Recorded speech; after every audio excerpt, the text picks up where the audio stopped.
make crispy fries and peppered goat meat together while I tell you about my horrible experience with an house agent.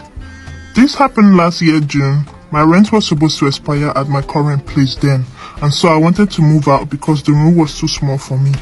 So I needed a bigger, self-contained apartment. I told a friend about it and she referred me to this particular house agent. My first meeting with the agent, he showed me some funny houses, but it was cool because they always want you to pay their inspection fees first so they can go ahead and show you rubbish houses. And yeah, you can't complain because you've paid them already.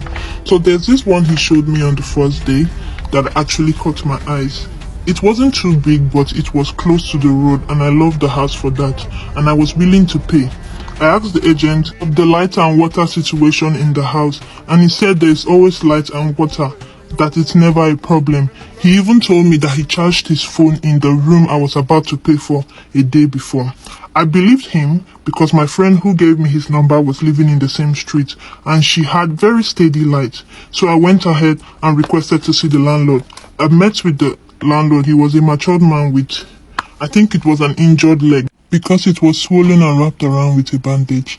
I ignored it and made my payments, and then I proceeded to give the agent his own money. I went with him to a POS stand in front of the compound to withdraw for him, and then the lady asked me, "Are you the one that paid for the house just in this compound?" And I was like, "Yes, I'm the one." And she was like, "Congratulations, oh, this house is so nice. The only problem is light." I was like, "How? I don't understand. There's no light."